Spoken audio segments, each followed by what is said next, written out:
এই ভাই বাংলাদেশের প্রখ্যাত কণ্ঠশিল্পী, আপনার আমার সারা বাংলাদেশের মানুষের হৃদয়ের ভালোবাসার মানুষ, ভালোবাসার শিল্পী রবি চৌধুরী। আমি ওনার বাসায় গিয়েছিলাম একটি অ্যালবাম শোনানোর জন্য, দেওয়ার জন্য। আমি মিল্টন ভাইয়ের কাছ থেকে ঠিকানা নিয়ে গিয়েছিলাম, বললো যে তুমি তাকে একটি অ্যালবাম দিয়ে আসো। আমি গেলাম বাসায়, যাওয়ার সাথে সাথে উনি দরজা খুললেন, খুলে দরজার সামনে আমাকে জড়িয়ে ধরলেন যে ছোটো ভাই আসো। দিয়ে আমাকে ড্রয়িং রুমে বসালেন, ফ্রিজ থেকে আমাকে কোক এনে দিলেন, চিপস এনে দিলেন, আরও অনেক খাবার আমাকে নিজে হাতে দিলেন। খাইতে খাইতে উনি ড্রয়িং রুমেই ওই অ্যালবামটি, তখন তো ক্যাসেট প্লেয়ার ছিল, উনি চালু করলেন, গান শুনতে শুনতে অনেক কথা। এবং উনি একটা কথা বললেন আমাকে যে আমি বলে দিলাম তোমাকে, তুমি বাংলাদেশের একদিন অনেক বড় মাপের শিল্পী হবা। তো সেই জিনিসটি আমি প্রতি মুহূর্তে সব জায়গায় যখনই সুযোগ পাই তখন আমি বলি, কারণে যে মানুষ জন্মগ্রহণ করে ছোট্ট শিশু, তারপর আস্তে আস্তে বড় হয়, তার সামাজিক দায়িত্ব, পারিবারিক দায়িত্ব, রাষ্ট্রীয় দায়িত্ব, নিজের প্রতি দায়িত্ব, অনেক দায়িত্ব পালন করে।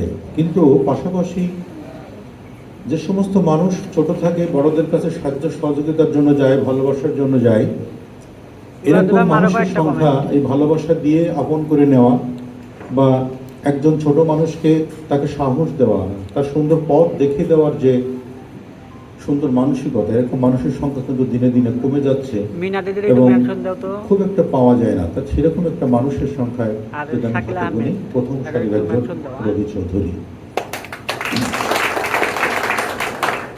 এখানে রয়েছেন নাজমুল আবেদিন মোহন।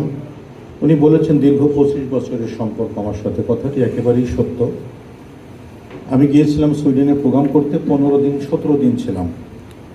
সেই 17 দিনের মধ্যে এমন একটা হৃদ্রতা, এমন একটা ভালোবাসাবাসী বন্ধন আমাদের মধ্যে হয়ে গেল, যেটি আজ পর্যন্ত এক চুল পরিমাণ ফাটল ধরে নাই। সেই মোহন ভাই, উনি বিএনপি কেন্দ্রীয় কমিটির আন্তর্জাতিক বিষয়ক সহ সম্পাদক, সুইডেন বিএনপি দীর্ঘদিন সাধারণ সম্পাদক ছিলেন।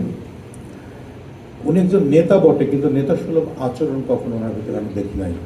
উনি সত্যিকার অর্থে সঠিক এবং সুন্দর মনের একজন মানুষ। উনি দেখতেও যেমন সুন্দর, ভেতরটা আরও সুন্দর। সেই মানুষটি যখন বাংলাদেশে আসলে আমরা যদি একটি দিন 24 ঘন্টা ধরি, তা আমরা 15 থেকে 16 ঘন্টা একসাথে থাকি। এই সম্পর্কটুকু এমন গভীর যে আমরা সকালে নাস্তার থেকে শুরু করে ঘুমাতে যাওয়ার আগ পর্যন্ত একে অপরের হয় টেলিফোনে অথবা সশরীরে আমরা একসাথে চলাফেরা করি। তো সেরকম একটি বন্ধন বা সেরকম ভালোবাসা, একেবারে মাখামাখি একটা সম্পর্ক আমাদের মধ্যে রয়েছে। আল্লাহ পাক যেন সেই দিন পর্যন্ত সম্পর্কটুকু রাখার তৌফিক দান করেন।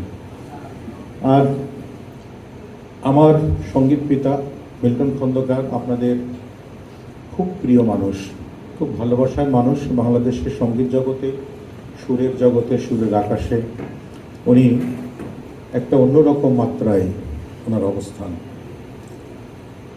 আমার পিতা, মরহুম শব্দটি বলতে বুকের ভিতরে সারাক্ষণই কম্পন সৃষ্টি হয়।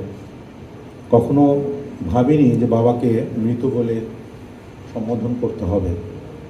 গত জানুয়ারির 21 তারিখে পরলোক গমন করেছেন। সেদিনও আমি আর মোহন ভাই লালমনিরহাট ছিলাম। একসাথে আমরা ওখান থেকে ঢাকা এয়ারপোর্টে আসলাম। আসার পরে আমার ছোটো ভাই ফোন করলো, বাবার অবস্থা খুব একটা ভালো না, তুমি তাড়াতাড়ি চলে আসো। ওখান থেকেই এয়ারে চলে যাবোই চিন্তা করলাম, টিকিটের চিন্তা করলাম। তখন আমাদের প্রচণ্ড কুয়াশা, সেই কুয়াশায় বিকালে সব ফ্লাইট বন্ধ হয়ে গেল। তখন একটা মাইক্রো নিয়ে আমরা পরিবারের সকলে গেলাম, যে বাবাকে মৃত পেয়েছে, জীবিত পায়নি। তো বাবা যে ঘরে শুয়ে থাকতো, যে খাটে শুয়ে থাকতো, আমি যাওয়ার পরে দেখলাম বাবাকে উঠানে একটা আম গাছ আছে, আম গাছের নিচেই তাকে কাপড় পরা অবস্থায় শুয়ে রাখানো গেছে।